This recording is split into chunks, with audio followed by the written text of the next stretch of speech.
Migrant crisis, Senate passes its own border aid bill. Script taken from BBC News mainly for English learners. The Republican-controlled Senate has approved a bill to send aid to the border, a day after the image of a drowned migrant family shocked the U.S. It earlier rejected another aid bill from the Democratic-led House of Representatives imposing restrictions on U.S. immigration agencies. Lawmakers in both chambers must now negotiate the terms of the $4.6 billion £3.6 billion funding legislation.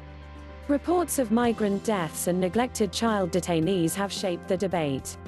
The funding bill battle comes amid outrage over photos showing a drowned migrant father and daughter at the US-Mexico border, and days after reports emerged of detention facilities where migrant children were being held in horrific conditions. On Wednesday, President Donald Trump reacted to the outcry, saying Democrats wanted open borders, and open borders mean people drowning in the river. Republican leader Mitch McConnell had called House Democrats consistently uncooperative and uninterested in anything except political posturing, after the lower chamber approved its own $4.5 billion £3.5 billion border aid bill on Tuesday. The Senate has a better and more bipartisan way forward, he said ahead of the vote. No poison pills, just a clean bill to provide the emergency appropriations the White House requested 2 months ago. Lawmakers are under pressure to finalize legislation on aid funds before they take a week-long recess next week. Speaker of the House Nancy Pelosi told reporters earlier that the Senate bill would not get through the House. "There's some improvements that we think can be reconciled," she said. Mrs. Pelosi had also discussed changes to the bill with President Donald Trump on Wednesday. The two chambers will have to agree on a final version of legislation to send to Mr. Trump to sign into law. The president had threatened to veto the House version of the bill before the vote. What are the two bills? Both of the bills included stipulations regarding migrant care and prohibit the use of the funds to build a border wall.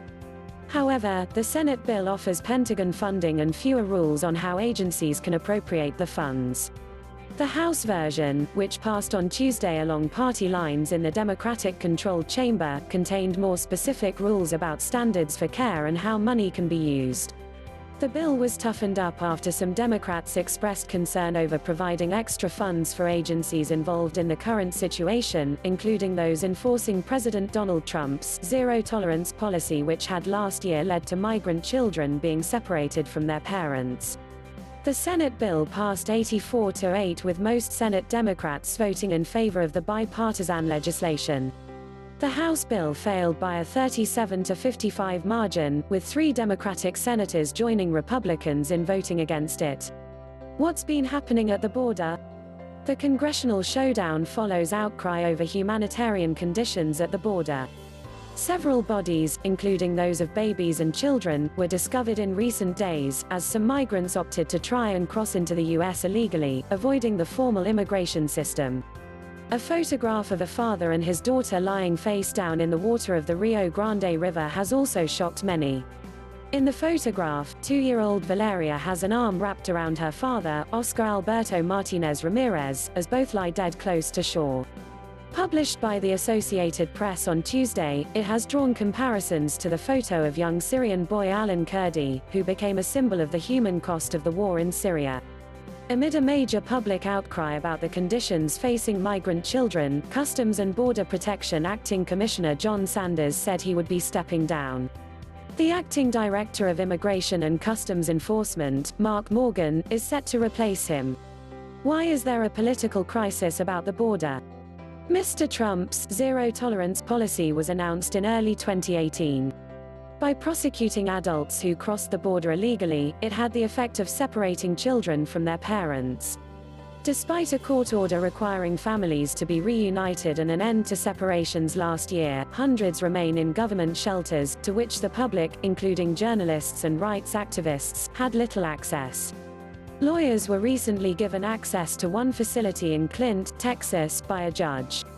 They reported appalling conditions inside, in which children under 10 were caring for infants, and massive overcrowding. Children were locked up in horrific cells where there's an open toilet in the middle of the room, where they ate and slept, one of the lawyers told the BBC. Separately, a legal argument from the government that access to soap and a toothbrush were not necessarily required has drawn much. Thanks for watching.